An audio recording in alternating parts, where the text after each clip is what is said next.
Okay, so this is suboptimal, but on our website at home, you can download information technology 2019-07.zip file. You try to open it and you see that it has some folders. These are the folders that you will need for all our Trados practice classes. So let's download it. And then we will extract it and start working with it in Trados. So, yeah.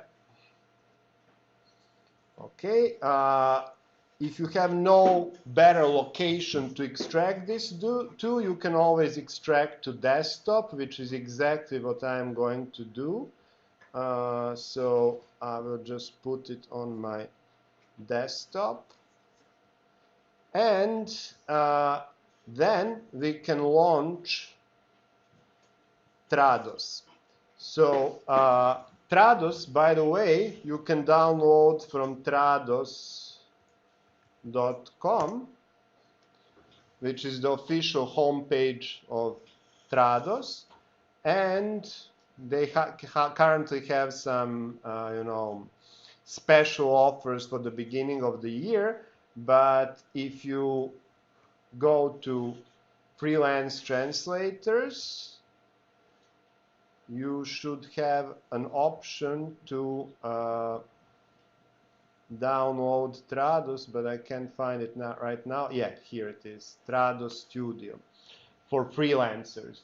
So this is the version which I will be also showcasing, and you can either buy it, I don't know what the price is right now, or you can download the trial. For downloading the trial, you only need the only need to give your full name, country, company, phone number, email, all the standard stuff. And if you want to buy, well, it used to be cheaper on Black Friday and Cyber Monday. Yeah, $6.95. Not so cheap after all. But if you want to upgrade, it's always very cheap. Not so cheap to upgrade, but way cheaper. Oh, they want to talk. No, not today. Even on Saturday. Huh? I think it was, yeah. It's probably a bot, but okay, it's being recorded, Randy. Let's not make fun of it. Okay, so I will launch Trados Studio. This is the version 2019. Very soon, this year, they will launch 2020. And if you download the trial edition, you will also get this version. This is called 2019 SR2. This is Service Release 2. So that's actually like a very bug-free version of 2019. And this is the welcome screen. So when you launch Trados, this is the screen that always greets you on the first launch. So notice how it's organized. You have this main area, which we can call the action pane, which has multiple tabs like getting started, and you have some really cool tutorials, by the way, and PDF guides that you can download and watch for free. You have additional resources, so you have the built-in help, migration guide if you use a different translation tool, and of course the app store where you can buy or download free and open source plugins, plus latest news and announcements. You see 2020 group share has already arrived, but Trados Studio 2020 is still not released, only 2019. But we will be focusing on home. So everything that you do in Trados, because it's aimed at freelancers and people who work in translation companies and groups, everything's organized around projects. So when you start the program, you can either open a project.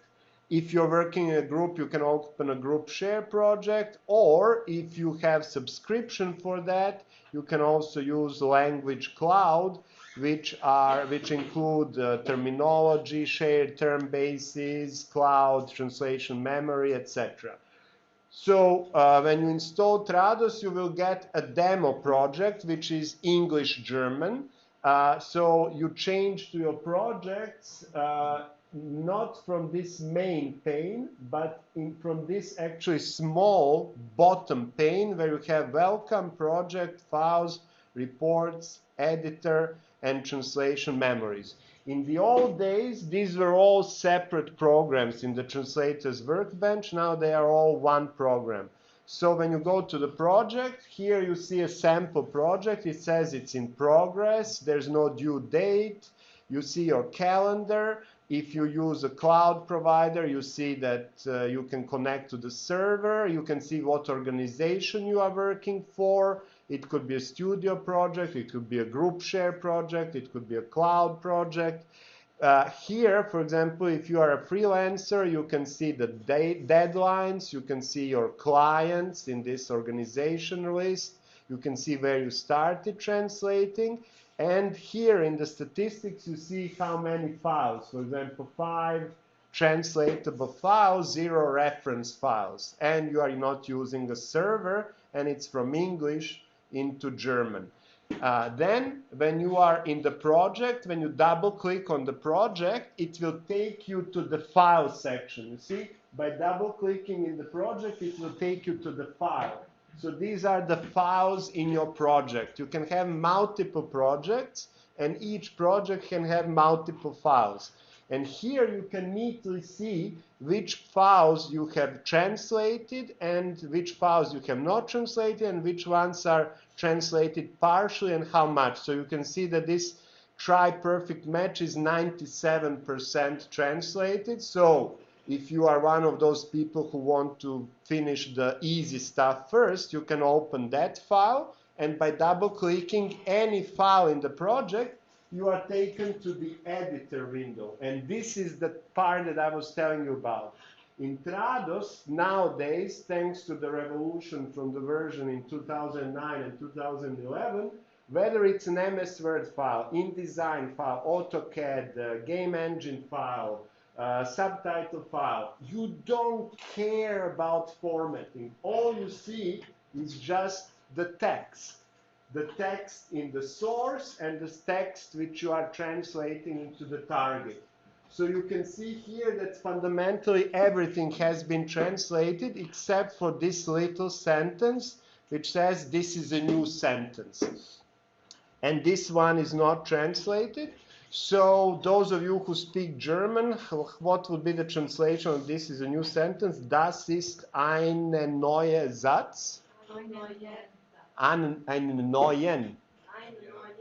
Neuer Satz. Ah, German.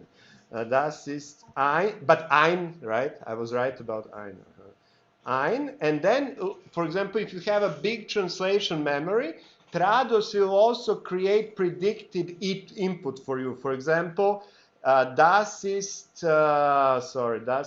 ein. These are all short words, but as soon as the word is more than 3 or 4 letters, it will start to give you some suggestions. So, what did you say? Neuer. Neuer. Oh, you see, that's the only one that's not in the predictive input. It says neuen, neues, and neue. But okay, neuer, and I spell it as S-A-T-Z, right? Satz. Okay, and I press enter, and now when I press Control and enter, and you should remember this, I will emphasize it, I will scream into my speakerphone, Control and enter. It's not enter. If you press enter, you move nowhere.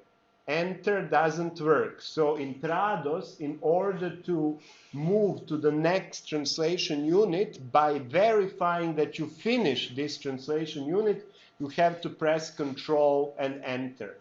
If you don't press Control and enter, this thing will not be checked, and that means that this file and this line is still not translated. So if I now go in this lower screen back to the reports, you will see that something, oh no, sorry, no, it's not the reports.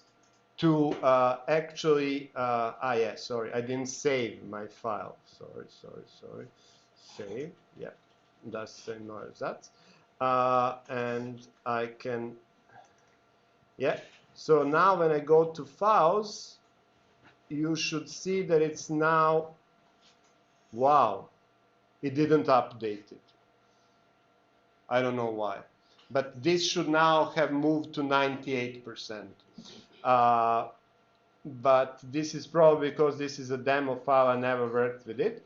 But be that as it may, the whole point of view for you is at home, download a trial of Trados using Trados website, download these files, extract them to your desktop, and then you will see how you can actually create a new project. So, where would you create a new project? Do you see this wonderful layout? Hmm? Do you see a button to create a new project? No, because this is not made really for freelancers. This is made for people who work in groups. So you really very rarely create a project. You usually open a project or you change project settings. In order to create a project, you have to actually go to the file and create a new project. But before that, I just wanted to show you what I also mentioned in the earlier presentation. And that's that from this home screen, you can actually align documents. You remember in the old days, in the 1980s, they created something called T-align. They called it then later WinAlign, and now it's called Align Documents. And this is actually the built-in aligner where you can align a single file pair, align multiple files, or you can actually open a previous alignment if you didn't if you didn't finish your alignment. If you have a big translation memory, you can use this function to create autosuggest dictionary for predictive input. Retrofit files are not relevant right now, but here you have translation management, terminology management, which opens multi-term, and this opens a Pasol if you have it installed, and this is for software localization. If you're not new to Trados, you can always show shortcuts, and here you will see that Control and Enter somewhere here. It should be listed. How come it's not? You have all the keyboard. Yeah. Confirm and move to the next unconfirmed segment. That's the most common function in Trados for the keyboard. So when you finish translating a single sentence, you press Control and Enter, and that moves you to the new sentence. So now we will create a new project. So I click on File, and instead of Open, I click on New, and there's a function here that you can also invoke with Control N, which is New Project. So the first thing that you have to say is whether you want to use settings from a previous project. So if you're translating for a client and you always have specific requirements, you can actually use one project as a template for all future projects. Here we will use default because this is a fresh installation of Trados trial. So I will keep default, and source language is English United States. Project name, we can call it our first Trados, or my first, sorry, my first Trados demo. Huh? Is it cool? Or maybe not so cool. Here, this is the important thing. in our case, source language was automatically English United States because that's the default language for my computer. If you have a computer that's set up to British, it will be set up as British. But it's important to also sometimes change a different choose a different sub language, because depending on the varieties, some spelling rules are different. So if you're translating from British English, choose English United Kingdom. If you're translating from, let's say, Zimbabwe, choose English Zimbabwe. And you have in 2009, this is a relatively new feature, you have English World. And this is used by global corporations when they produce content that's like universally applicable. So here, since very few of us speak German, only 2 of you, right? The 2 of you. Somebody else? Yeah. Ah, yes, or 3 of you. But you are still the minority. So we will actually use the language that's relatively common in Serbia, and that's Serbian.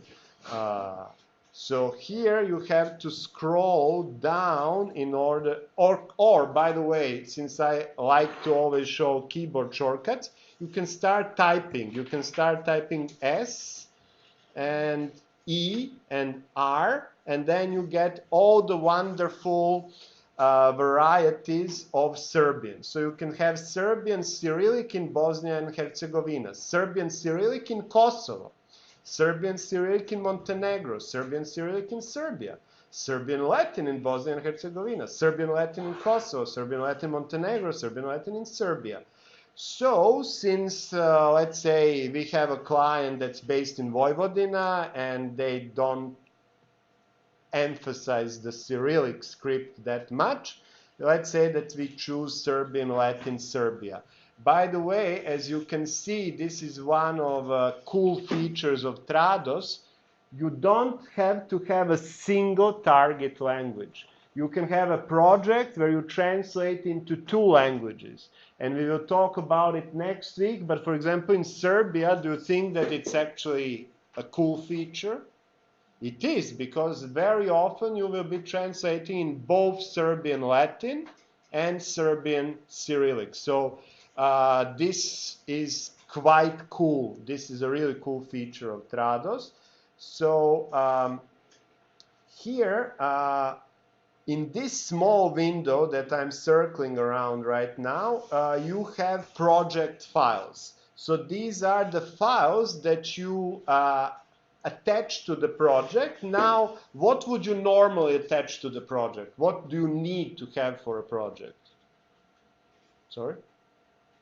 Yeah, a file to translate. But you don't only put files to translate. For example, if you have like a standard that needs to be translated, marketing brochure that needs to be translated, you can attach previous brochures, like reference, so that translators can read that and see the tone, the voice. For example, you can attach a style guide here, and you just mark that this is not for translation. So here I will add, so I will open this folder, which you all downloaded to your desktop. In my case, this is, yeah, it's always the same, 2020-01-11. So in that folder, the first folder is called Demo for Transliteration. Sorry, it's my mistake. It's actually Demo for Translation. Don't ask, sorry. It's not demo for transliteration, it's demo for translation. And here you have 2 translation memory files and some files for translation. So I will now actually just add this first file to my first demo, but for some reason, whether because I'm recording this or some other reason, it doesn't support drag and drop.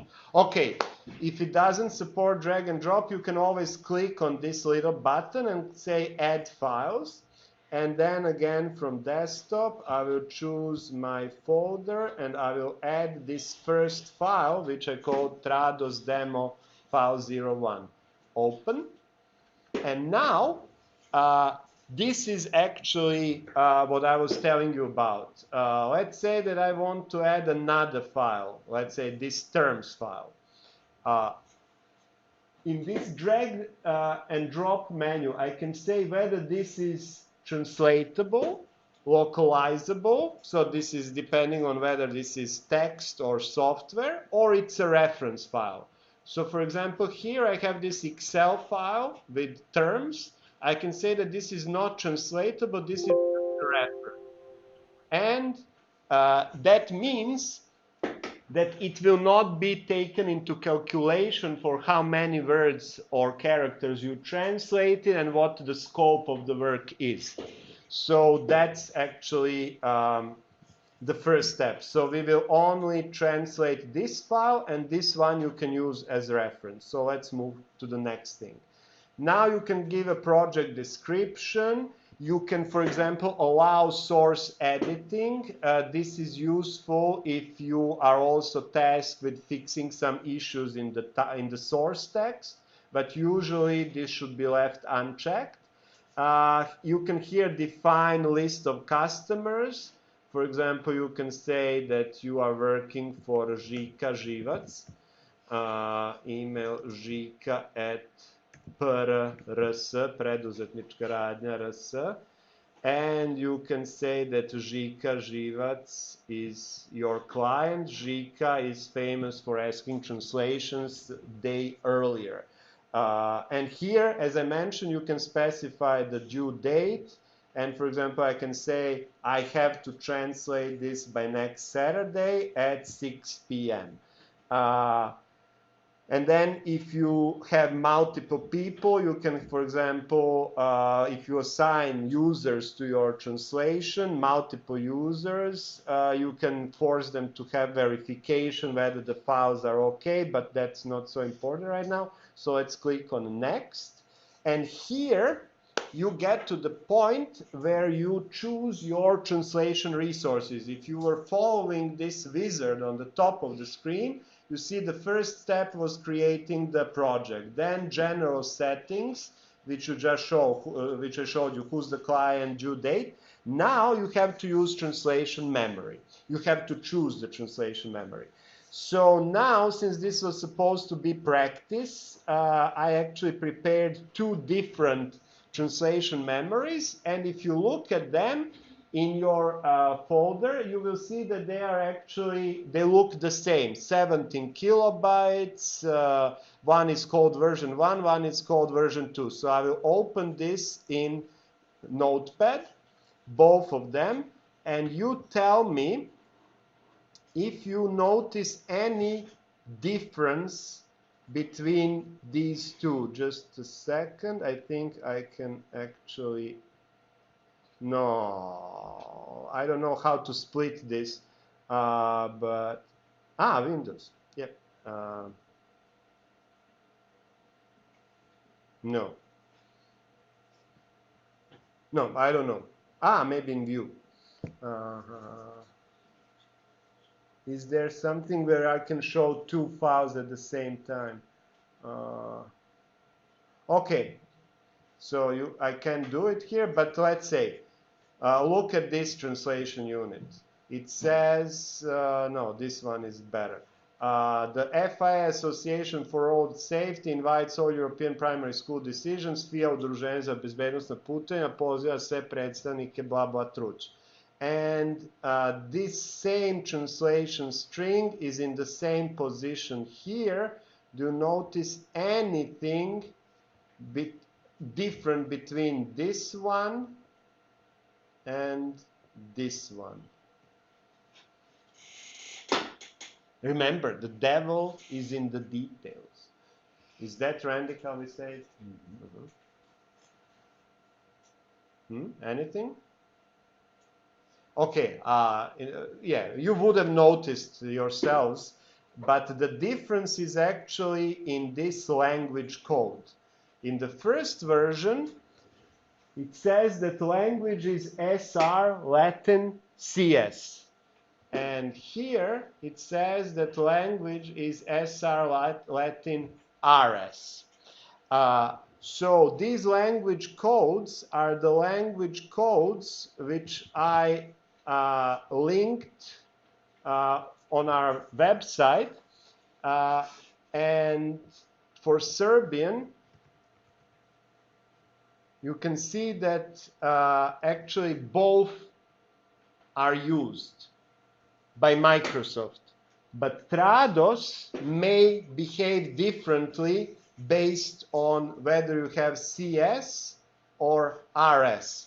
So in my experience, I had some issues with importing Serbian Latin CS, so I generally try to use this Serbian Latin RS because that's Latin Republic of Serbia, which is exactly what we chose in the first step. So here, do we actually have a translation memory? I showed you we have these two files. They are translation memories, but are they directly usable in Trados? What do you think? No. TMX is a universal format, but it's not a native format for Trados. So translation memory exchange means that you have to actually create a new translation memory and import this translation memory into that new one, into that new translation memory that you just created. So I will click here on create translation memory, and I will choose this as my first, I would call it my first English US Serbian Latin RS translation memory. I mean translation memory. You Google Assistant. So demo TM. Randy, there's a movie that you should watch. It's called Her. Yeah. This is the beginning. Watch the movie where it can take you. It's with Joaquin Phoenix. Okay, so now copyright, you can say open source. Now, what you are maybe not always looking at when you are working in wizards is that wizards actually have some predefined locations for all these things. So my suggestion is that you should always look at these things. So you see, everything that you work with in Trados, it will not store, let's say, in my documents directly in my documents. It will actually store in documents, subfolder Studio 2019, subfolder translation memories. So always be aware of where your files are going. And now I can click on next because I gave enough information to create the translation memory. Here I can add additional fields to my translation memory using this add function, but I will not do that. We can keep these settings as they are. Language resources, here for example you can edit the variable list, abbreviation list. Variable list is, for example, in software very important. If you have some variables for strings like name, it should not be treated as something that you translated. You know, for example, if you have in software like a customized pop-up message like dear Alexander, thank you for buying this copy of something, you know. And then this Alexander is actually a variable. So here you can add a list of variables. Segmentation rules, for example, you can choose full stops, colons, other punctuation. You can actually edit what constitutes a segment, but we will not change that because the default settings are okay. So we can click on finish, and now it created a translation memory. But this translation memory is completely blank. You see, it's new. So in order to use it, we have to import into this new translation memory, we have to import our TMX file. So here, I will click on Add Files, and I just now remember that I forgot which version is actually which. So version 2 is Serbian Latin RS. So let's see what happens when we try to import that. So wait.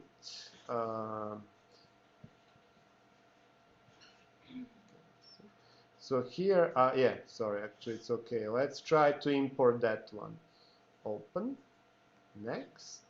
And now it says, do I want to filter this import? So I'm actually taking this TMX file, Translation Memory Exchange, and converting into Trados Translation Memory.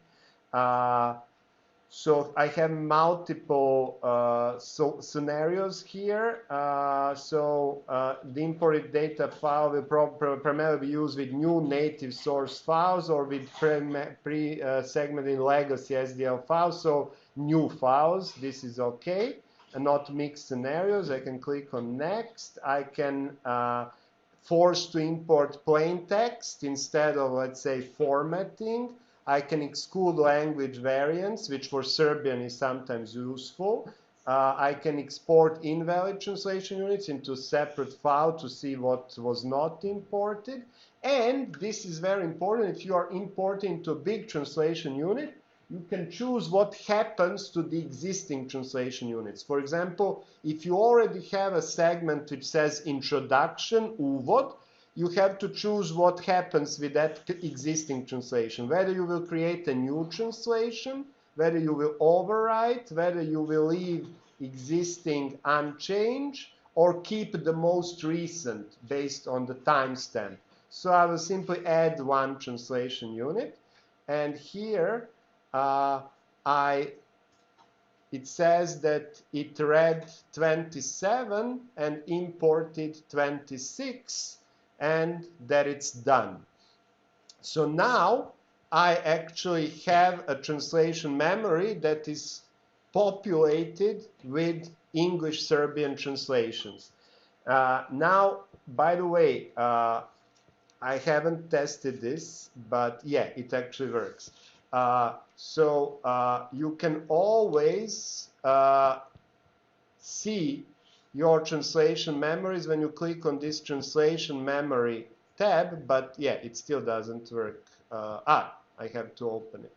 Open a translation memory, and here you can see your translation memory that you just created. So you see the car is red, for example, auto je crven. FI Association for Road Safety, Konferencija FIA Udruženja za bezbednost u saobraćaju. These are all translation units that we just imported. Okay, so let's go back to our wizard.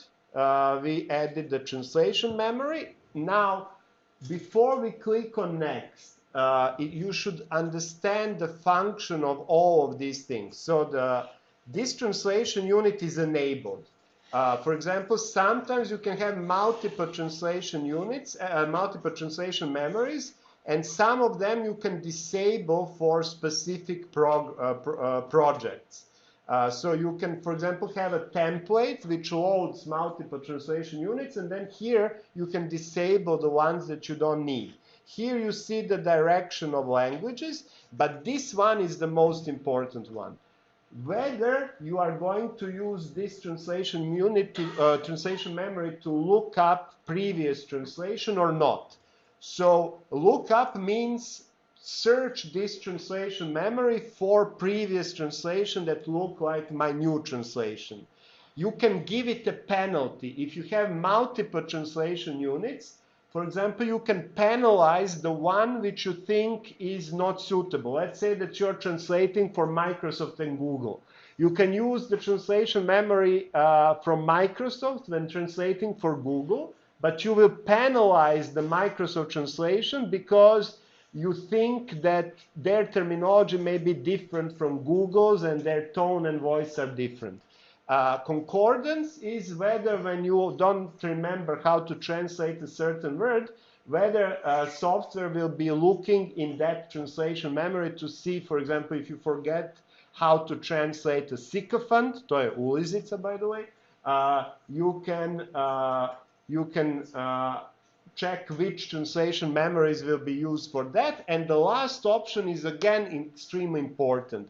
Here, update means that every new translation that you make when you translate the document extends, makes this translation memory bigger. So, for example, if you have a very high quality translation memory that you give to junior translators, you may want to check off this update because your junior translators may pollute your high quality translation memory. Or you, for example, if you're translating for Google and you're using a Microsoft translation memory, you don't want to update the Microsoft translation memory with translations that you're doing for Google. So now we can click on next. Here you can create a term base, but we will not do it right now. You can publish to a server, which we don't have a license for. Here you can, if you in the meantime want to add additional translation files, you can add files that to which there will be applied perfect match. Perfect match is the function of Trados that it looks in the translation memory and pre-populates. It puts all translation into the file so that you have already something translated. Then it gives you a batch of tasks. So what it will do now, it will analyze the files, it will pre-translate them from translation memory, it will do fuzzy bands for fuzzy translation, it will apply perfect match based on the context. This is the summary, finish, and close. Now, if you did this for a new client, you can, for example, create a new project template based on this. But I will not do it, so close. And here, actually I did it, okay. I will call it Žika Živac. Okay, and now, you remember, we had a sample project, but now we also have my first Trados demo file. So if I click on my first Trados demo, you see that those two files that I added are there, and Trados demo is unspecified because we didn't start translating it. You see that it's translatable, unlike this Excel file, which is only a reference. By the way, you can open this demo file, and it will open Excel to show you that file.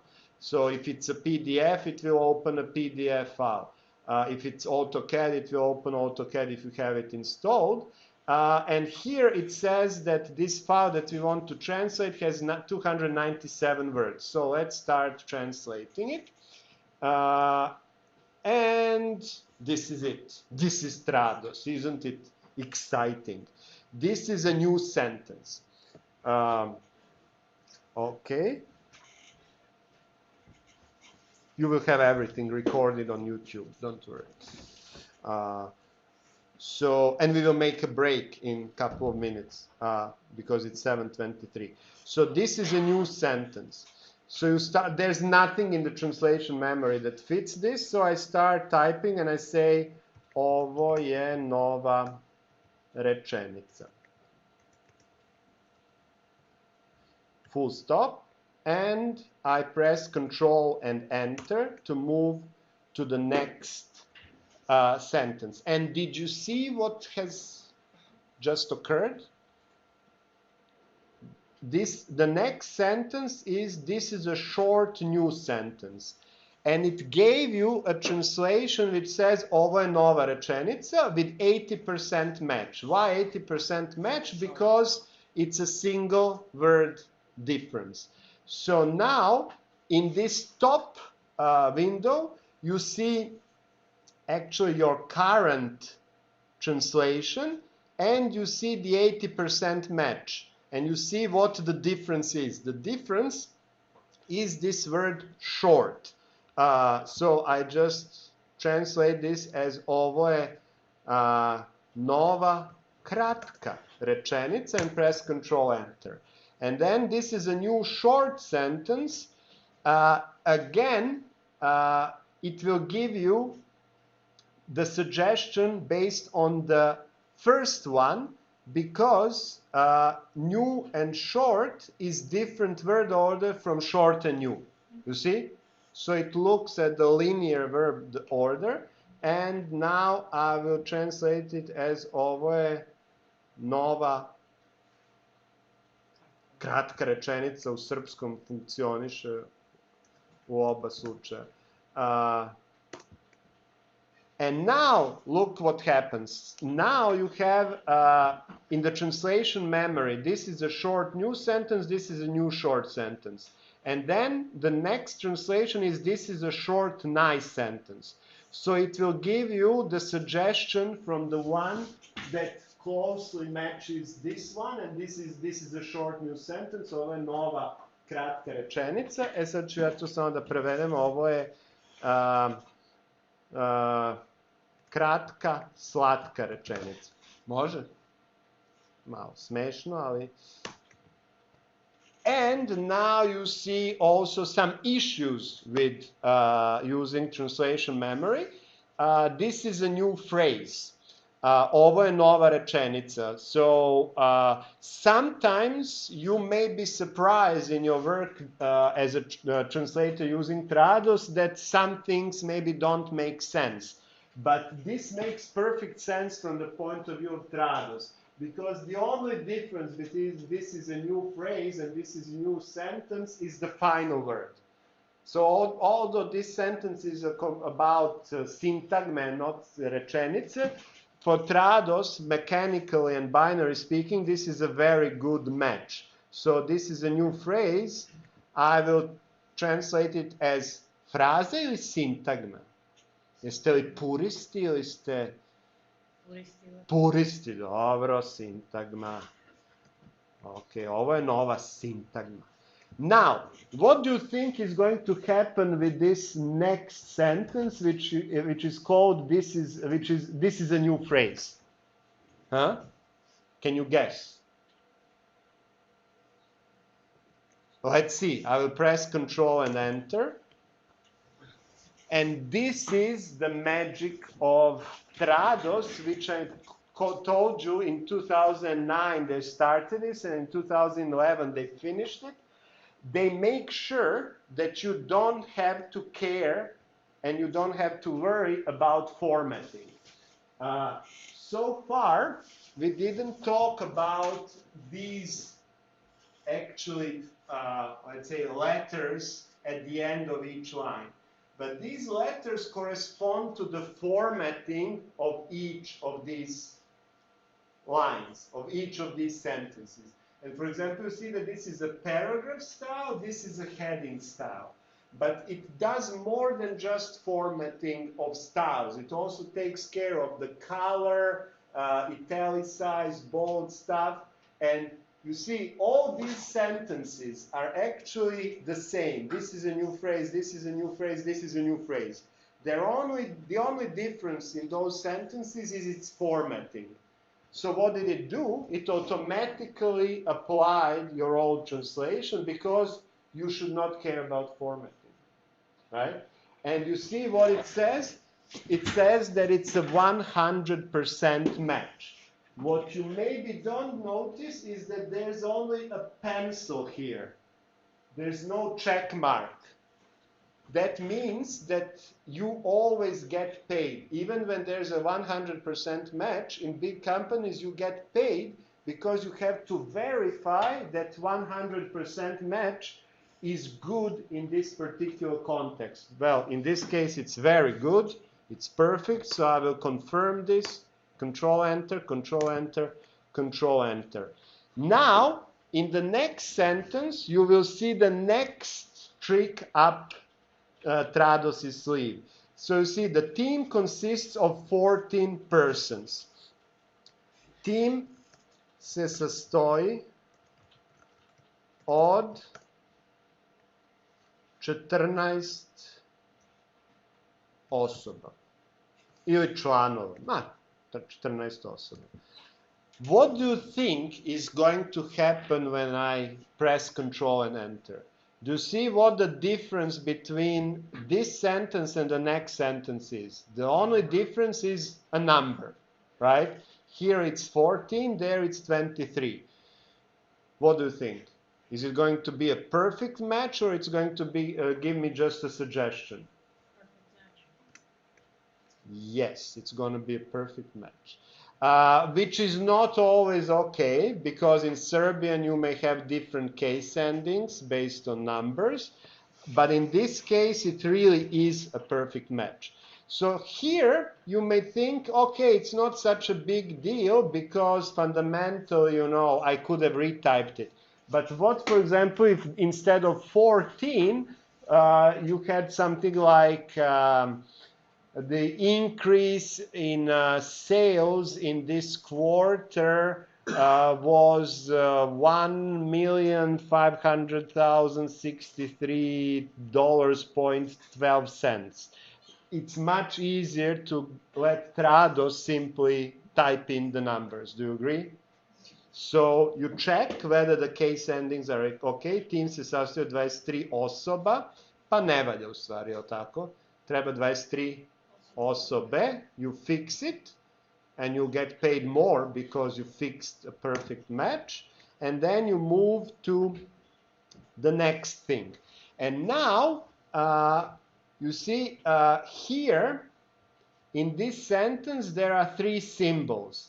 And then you should not care about these symbols. These are actually small icons. So this is what's called a placeable in Trados. So this placeable means that you should not care about its meanings. You should simply place it in its original position.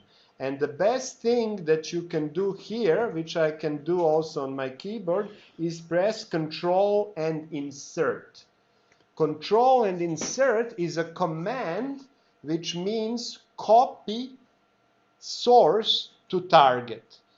Why would I do that?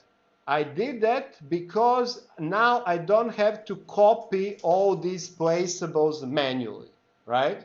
And now I simply change this. U ovoj rečenici postoje, nalaze se, kako god, ima, šta god. Nalaze se tri simbola. Kao i ovaj. Control Enter. What do you think is going to happen now in the next sentence? Because only the symbols are different. Huh? Will it be a perfect match? What do you think? Are you ready? I'm going to press Control Enter. Yes, it's a perfect match. So, for example, this is extremely useful if you're translating manuals, if you're translating software guides, if you're translating catalogs with a lot of offers, websites. So sometimes the only difference will be, for example, the image and the image, yeah. The text will be the same. Click this button to proceed and something like that.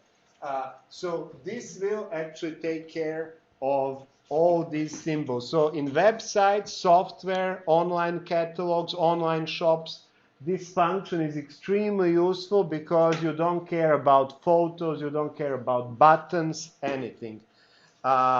Now, I like to eat cauliflower. I'm lying. I don't like to eat cauliflower. But by the way, what's cauliflower? Karfil, da. Niko. Jel neko voli karfil? Pa u stvari da, nije loš. Posebno ako je malo onako pohovan. Da, pohovan. Ok.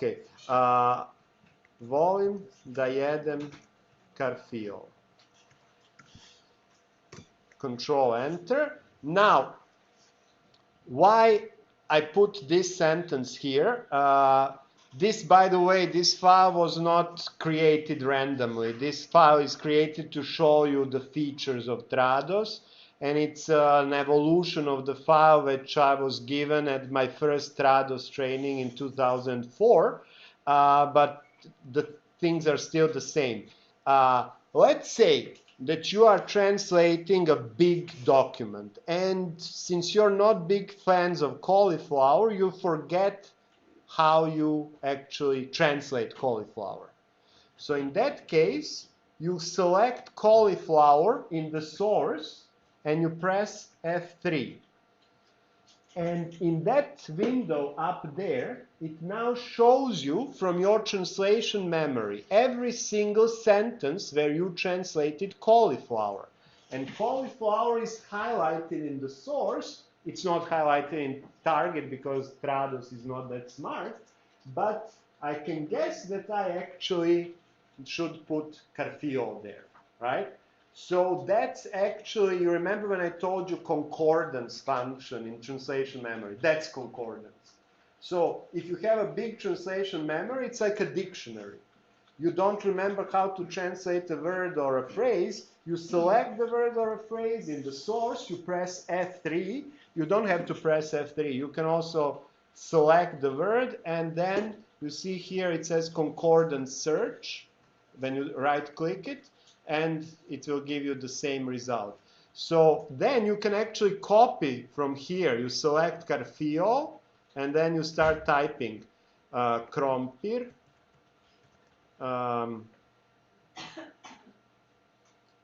U stvari treba će nam drugi red reči.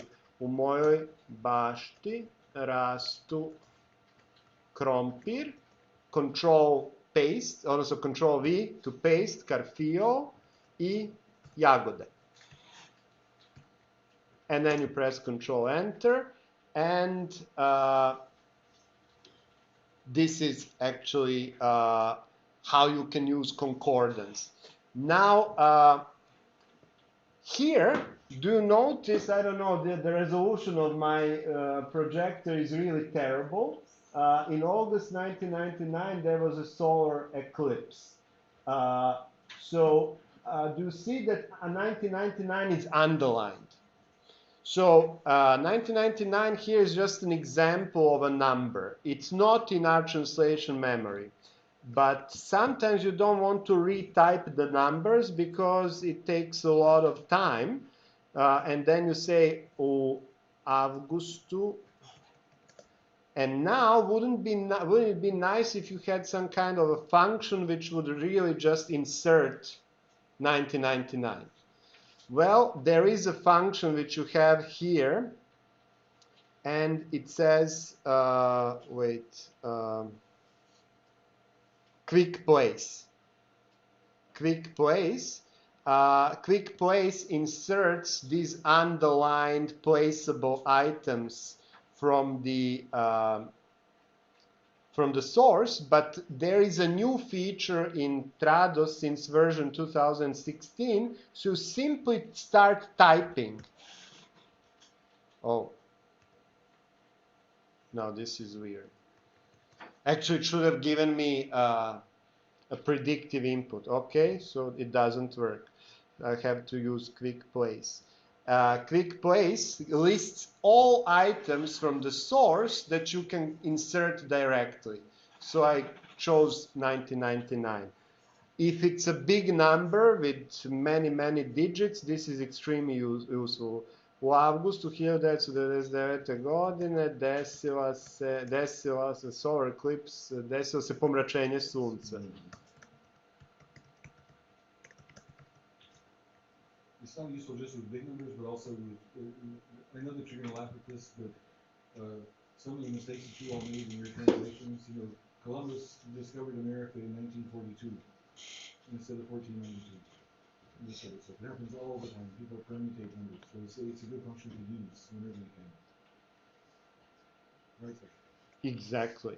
Now, I like to eat cauliflower, but I like spinach as well. Do notice that it didn't give me a suggestion here, but it actually listed I like to eat cauliflower in the match window.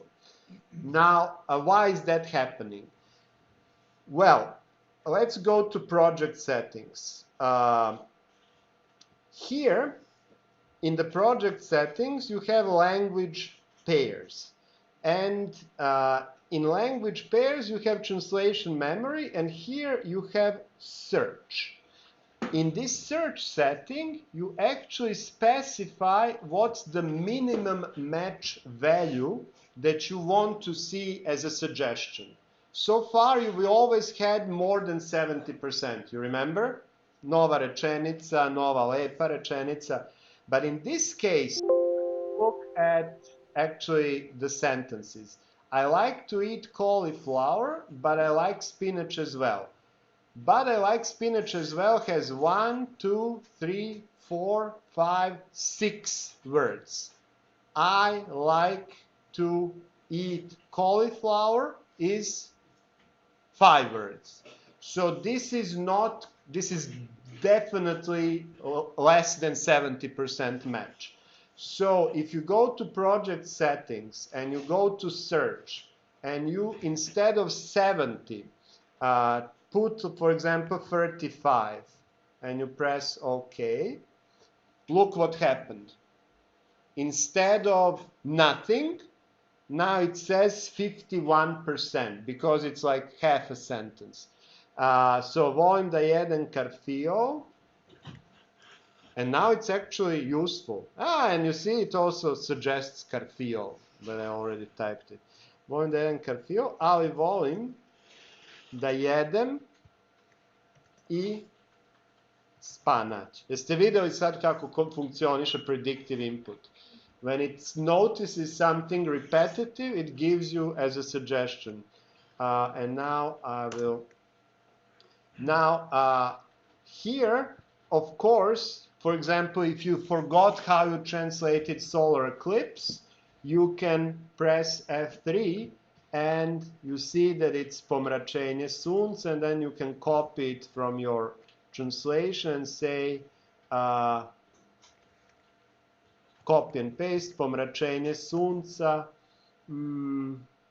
nije moglo svugde da se vidi.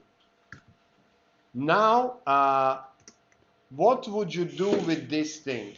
It's blank, there's no matching translation, but you actually have some formatting and some things that you will definitely not translate, like the email. So which of the functions which I actually told you about would you now use? Control insert to copy source to target. So I press Control and insert, and I get please write to, and then I can simply override this, and formatting will be retained. Don't delete it. Keep just a couple of characters remaining so that formatting is retained.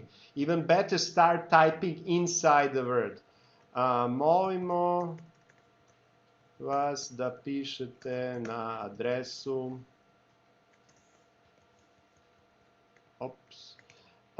And then Control and Enter. And now you see what happened. It actually gave you the whole thing. It's not so smart to split the previous translation units in half, but it actually showed you here what the difference is. So it tells you in the previous translation you have please write to, but in this one you don't have this part. So you can simply then delete this part, support trados.com, and do notice how it actually retained formatting. Isn't that cool? Control Enter. And this is actually the same effect, but for the second half of the sentence. Here you will simply delete the first part. But this also shows you that it doesn't treat email addresses like numbers, which some people say it's stupid. That this is actually a running complaint among translators, that email addresses, websites should be treated exactly like numbers. Because do you ever change An email address, website? No. And now, do you remember our sentence ova nova sintagma? If you forgot about it, Trados did not forget about it. So everywhere in the text where this is a new sentence or a new phrase appears, it will actually translate it automatically. So you just have to confirm it. And then here you have a 99% match. Why? Because there's a difference in what? Formatting. We don't consider formatting as a very important thing, but you know, in posters, promotional materials, typeset is extremely important. So that's why it's even a smallest difference in formatting doesn't constitute a full match.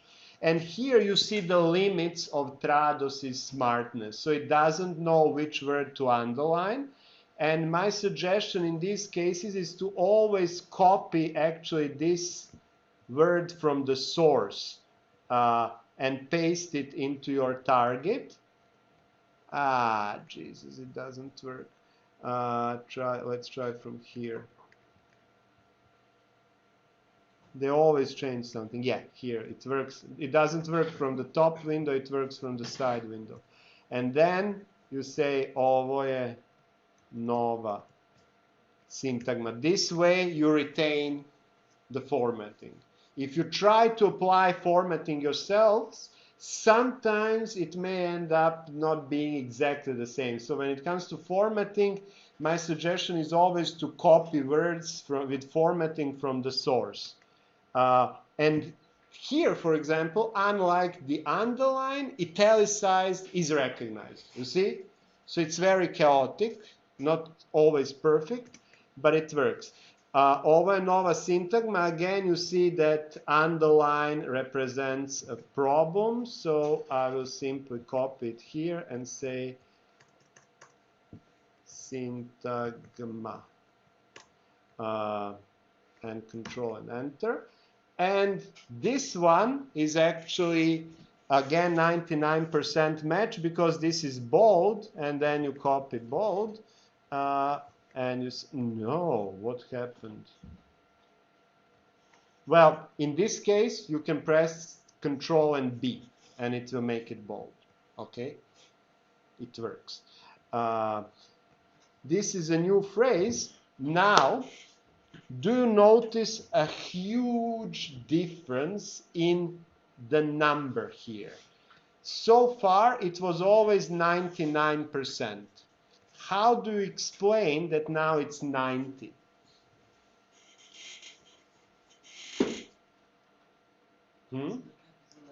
Yes, because here, for the first time, phrase is capitalized. And you know that there is a huge difference between something in minuscule and something in capital. This could be a name. This could be a name of the product. You know, for example, fairy. You're translating something, and fairy with minuscule is vila. Fairy, capitalized, je detergent za sudove. Right? So big difference. That's why as soon as you have something capitalized, it will heavily penalize the translation. So here you will say ova nova syntagma because it's not a program. And then this is a new phrase. You see the same thing applies because phrase is in capital letters, and therefore we have to copy it, but it was actually also available as a placeable because sometimes when you have capital letters, Trados thinks that it's placeable. It's available through this quick place. You see? It thinks that phrase could be a universal acronym like CPU, USA, and so on. So here it's not like that. It's syntagma. And we press it. And then you see this is a second sentence. You can continuously start reusing your old translations. So you can guess what's happening here, but let me show you actually what happens with dates, and then we can actually end this short demo, and you can maybe go home, right? And I think this is more than enough for you to try at home. You have these files, you can create the translation memory, you can set it up, right? You can adjust the search settings I showed you in the translation memory. Let me just show you, this is actually the interesting thing. So we meet tomorrow at 4 p.m. Vidjet ćemo se sutra i sad ću da kažem ovde quick place i pogledajte how it's spelled now. Ne piše 404 pm, nego piše 16:00. Sad, profesor Tvrtko ne bi bio baš saglasan sa ovim, jer bi trebalo tako da bude tačka, pa možemo to da izmenimo, ali većina ljudi ne bi imala zamerku sa 16:00. And, as you can guess, ovo ću prevedem kao vidjet ćemo se sutra u 16:00. You can see now that the only difference is this placeable, but now it doesn't know what to do because actually doesn't want to do it automatically. For times, it doesn't want to do it automatically in perfect matches. It asks you to change it yourself. So I will just insert 17:00. And the next sentence is perfect to see how it handles date. So vidjet ćemo se, treba da piše 14. jula 2000, je li tako? Šta mislite, šta će se pojaviti kad odete na quick place? Petak, 14. jul 2000. Verovali ili ne, ima pristup kalendaru i izračunat će vam koji je dan i pretvorit će u srpsku konvenciju za datume. I vidjet ćemo se u petak, 14. jula 2000. Nije loše, nije loše. Control Enter i isto sad će da se desi za 24. maj 2001. Znači, idemo quick place i kaže to je četvrtak. Vidjet ćemo se u četvrtak, 24. maja 2001. I to je to. So the rest of it you can do at home, and we can then discuss what you notice. For example, what happens with units like yards and miles. What happens with this formatting? What happens with cauliflower?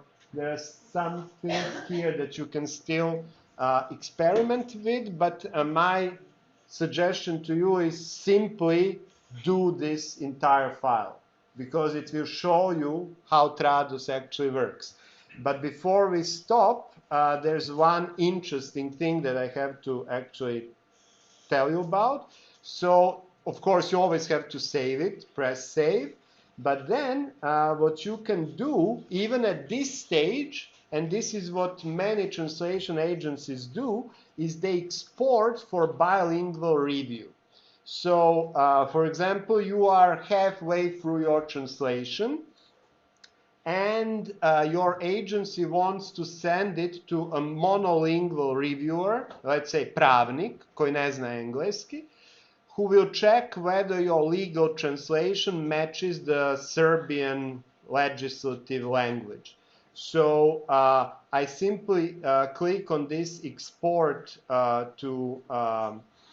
for bilingual review, and it asks me would I want to open the folder containing this export, and it is always going to be in that studio projects and then the subfolder of your project. And here, look at this beauty. Wait, my Word opens slowly, but This is actually your entire translation. Do you see? And you can even notice that in some places I actually inserted original formatting which took over original language settings, which is not always good. But everything is there, you see? And now the reviewer can say, for example, out review C1. Mi ipak kažemo fraza.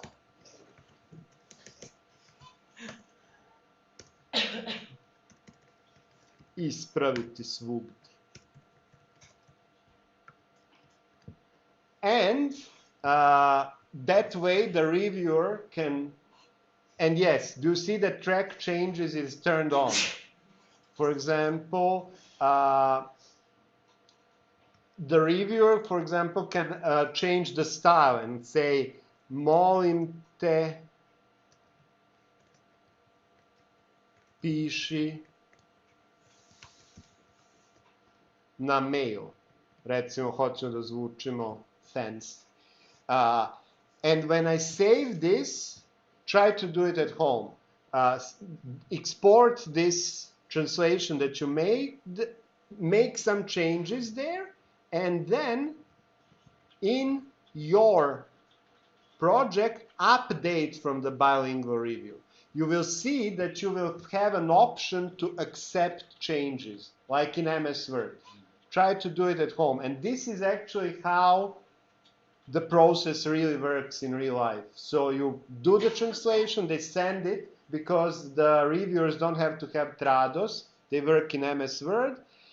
They finish in MS Word, and then you import it. Okay, I'll actually show you. Updates from bilingual review. Give me a second.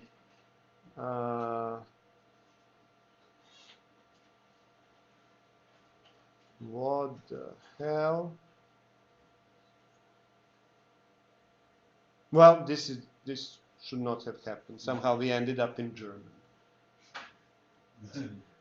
Verbinden und anschließen. But okay, it should work. Maybe I should have chosen the right file.